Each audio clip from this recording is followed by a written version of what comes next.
Hey guys, this is Akmal Khan and welcome to our new video.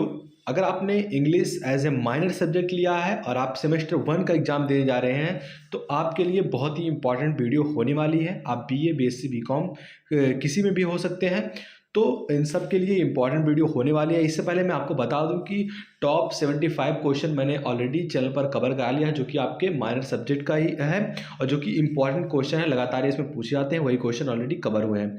तो आपने वो videos नहीं देखा तो प्लीज़ एक बार चैनल पर जाकर वीडियो जरूर देख लेना। आइए शुरू करते हैं राजा राव के बारे में।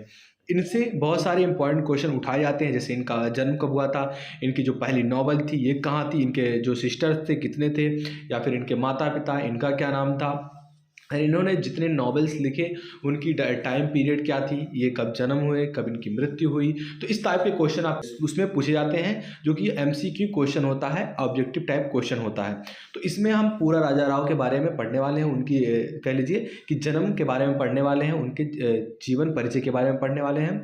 तो देखिए, इनका जो जन्म हुआ था ये 8 नवंबर 1908 ईस्वी में। मैंने यहाँ मृत्यु भी लिख दिया है ताकि आपको थोड़ा आसानी हो याद करने में।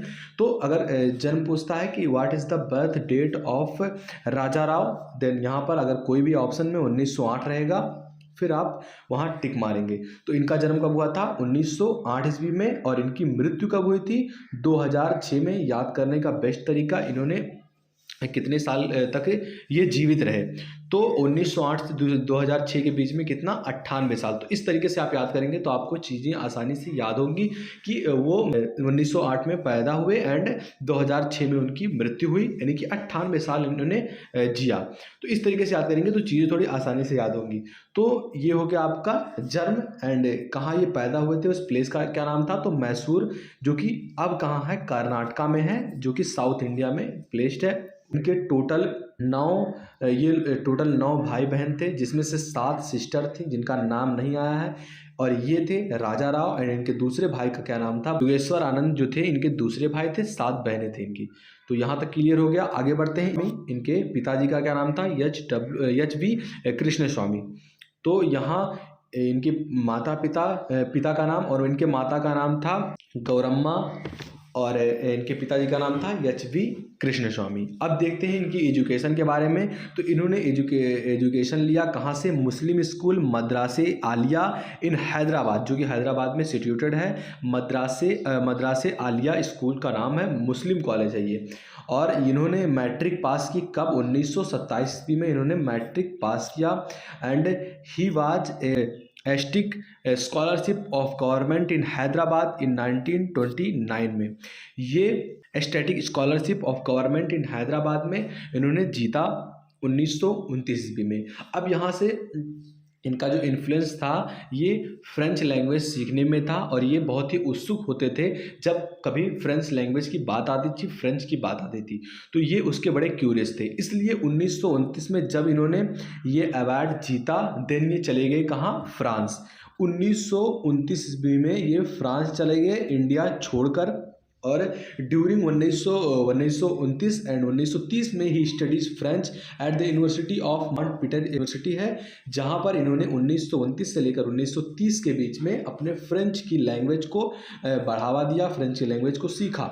और इसी पीरियड में, यानी कि 1929 से 1930 में इन्होंने शादी किया किससे, अमेरिकन एक्ट्रेस से जिनका नाम था कैटरीन मौली, इन्होंने शादी किया। देन ये 10 साल लगभग 1929 से 1939 ईस्वी तक ये फ्रेंच में रहे। वहाँ उन्होंने अपने फ्रेंच लैंग्वेज को एक नई दिशा दी, और वो लेखन में भी चले आए। एंड लिखते लिखते ये 1938 ईस्वी में ये कांटपुरा, जो इनका कांतपुरा जो पहला नॉवेल है, पब्लिश किया 1938 ईस्वी में। After publishing first novel of his life he came India, वो भारत चले आए। उनके माता का नाम दिया गया है, आप देख सकते हैं, गौरम्मा। एंड इनका जो फर्स्ट नॉवेल था कांतपुर, यहाँ कांतपुरा रहेगा, सॉरी यहाँ कांतपुरा रहेगा। 1938 ईस्वी में इनका पहला नॉवेल था कांतपुरा, वो पब्लिश हुआ। एंड इसके पब्लिश के बाद वो इंडिया चले आए। और आपको पता होगा 1939 से 1947 के बीच में कैसा माहौल था हमारे देश में, आज़ादी की लहर हर ओर चल रही थी। And he contributed to become a changing India को एडिटर। वो आए जब, तो वो चेंजिंग इंडिया के को एडिटर बने। एंड इन्होंने बहुत सारे ऑर्गेनाइजेशन के लिए काम किया। In series of this work in 1964 he received Satya academy award for serpent and the रोप के लिए इन्हें सत्या अवार्ड से पुरस्कारित किया गया, सत्या एकेडमी अवार्ड से। तो इस तरीके से ये अवार्ड आपका पूछ सकता है। आगे बढ़ते हैं। In 1965 he publish the cat and the Shakespeare. 1966 में ये पब्लिश हुई, लेकिन 1965 में पब्लिश हुई। 1966 में the cat and Shakespeare was published in an Indian magazine Impact. ये इनकी जो नॉवल है जिसका नाम है the cat and Shakespeare was published. तो इस तरीके से इनके नॉवेल्स थे। एंड इनका फ्रेंच लैंग्वेज पे फ्रेंच जाना। फिर उसके बाद इसी दौरान 1946 से 1956 के बीच में, ये दौर याद रखना आप, 1946 से 1956 के बीच में ये फिर से फ्रेंच चले गए। एंड इन्होंने अपना वहाँ बहुत ही बेस्ट टाइम अपने जीवन का व्यतीत किया। आफ्टर ऑल इनका जो लगाव था हमारे भारत देश से था, इसलिए फिर ये 1956 के बाद फिर इंडिया चले आए। एंड इन्होंने ये सारे जो मैंने दिखाया आपको 1954 में, 1965 में इन्होंने अपने नॉवेल्स को छापा। अब देख लेते हैं यहाँ पर chronology of his work. Chronology मतलब क्या होता है आपका टाइम पीरियड, बुक्स का था, नॉवेल्स का था, ये इनके कार्यकाल देखते हैं। तो पहली novel, first novel of Raja Rao life क्या थी, कांतपुरा 1938 में पारित हुई। और दूसरा जो है the cow and the barricades 1947 में। और उसके बाद the serpent and the rope 1960 में। एंड अगला है आपका the cat and the Shakespeare 1965 में। इसके बाद कॉमरेड एंड क्रिलो 1976 में। The policeman and the rose and the other stories 1978 में पारित हुई। तो इस तरीके से आप ये कार्यकाल याद रखेंगे, सो आपको कोई दिक्कत ना हो अगर इनके रिलेटेड कोई भी क्वेश्चन बनाता है।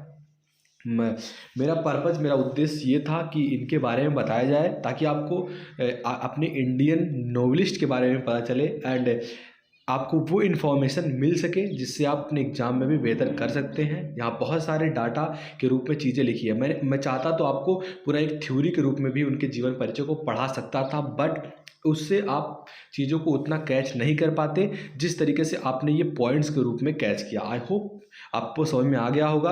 अगर ये वीडियो उतना अच्छे से आपको समझ में ना आया हो, डेट ना समझ में आया हो, तो वीडियो को रिपीट करके दोबारा देखेंगे, दूसरी बार में आपको अच्छे से समझ में आ जाएगा। तो आई होप वीडियो पसंद आया होगा। इसके बाद आपके जो भी ऑथर्स हैं उनके बारे में हम वीडियो लेकर आने वाले हैं। अगर आप चाहते हैं कि सीरीज कंटिन्यू तो let me know in comment box. And आज ही आपका टोटल जो माइनर सब्जेक्ट इंग्लिश में 75 क्वेश्चन होते हैं, सारे क्वेश्चन हम एक पेपर में सॉल्व करने वाले हैं और आपका पूरा पेपर सॉल्व होगा। तो वीडियो लाइक कर दीजिए ये वाला, और वो वीडियो देखने के लिए चैनल को सब्सक्राइब कर लीजिए। तो मिलते हैं आपसे अगली वीडियो में, तब तक के लिए बाय बाय।